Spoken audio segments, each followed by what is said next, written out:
Pada video kali ini kita akan membahas mengenai konsep return dan risiko investasi. Sebelumnya kita akan membahas mengenai return investasi terlebih dahulu.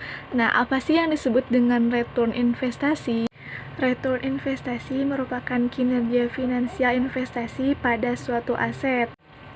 Sedangkan menurut Tanda Lilin menyatakan bahwa dalam konteks manajemen investasi, return dapat dibedakan menjadi dua, yaitu expected return atau return harapan dan realized return ataupun return aktual atau return yang terjadi.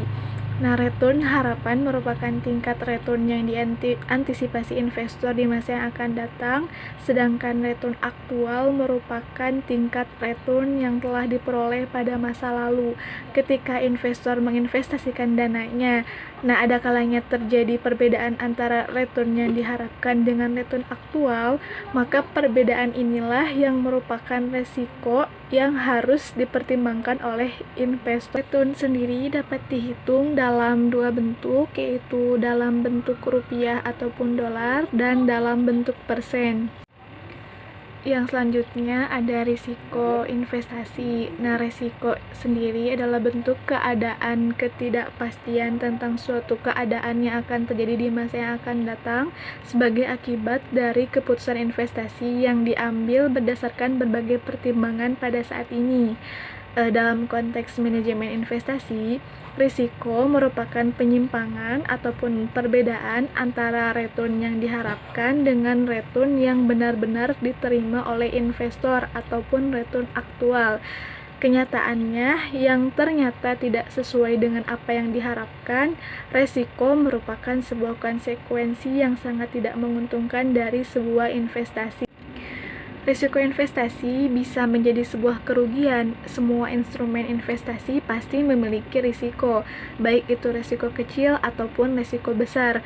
Untuk itu, dalam sebuah keputusan investasi, selain return, perhitungan risiko menjadi hal yang wajib dilakukan. Secara umum, risiko dalam konsep keputusan investasi bisa digolongkan menjadi dua risiko, yaitu risiko sistematis dan risiko tidak sistematis.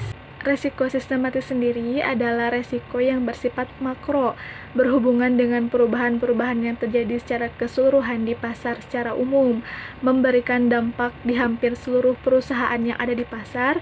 Resiko sistematis bisa berakibat pada return investasi yang bisa berubah-ubah. Nah, resiko sistematis ini cenderung sulit untuk dihindari. Risiko sistematis ini biasanya berupa risiko suku bunga, risiko pasar, risiko finansial, risiko bisnis, risiko inflasi, risiko politik, dan risiko nilai tukar. Sedangkan risiko tidak sistematis atau unsystematic risk adalah suatu jenis risiko yang bersifat internal atau dapat dikendalikan oleh suatu korporasi ataupun perusahaan. Dengan kata lain, risiko ini sepenuhnya berasal dari dalam perusahaan. Nah, risiko non-sistematis ini sangat bertumpu pada fundamental perusahaan atau cara manajemen mengelola perusahaan. Semakin baik tata kelola perusahaan, maka semakin kecil terjadinya risiko tidak sistematis. Jika perusahaan ingin menarik banyak investor untuk menanamkan modalnya, maka perusahaan harus memiliki fundamental yang bagus. Risiko tidak sistematis ini merupakan risiko yang berkaitan dengan adanya perubahan-perubahan yang terjadi pada perusahaan tertentu secara individual. Cakupan risikonya hanya pada kondisi mikro yang hanya pada return investasi terhadap perusahaan individual tertentu saja. Risiko tidak sistematis ini contohnya risiko finansial dan risiko likuiditas. Lalu, apa sih hubungan antara return dan risiko dalam sebuah investasi dan mengapa keduanya saling berhubungan? Nah, adapun hubungan antara return dan risiko dalam sebuah investasi adalah return itu sebagai imbal hasil, yaitu ekspektasi akan uang yang dihasilkan dari suatu proses investasi yang telah dijalankan. Sedangkan risiko adalah kemungkinan yang akan terjadi ketika imbal hasil sebenarnya berbeda dari yang diharapkan dan juga jumlahnya.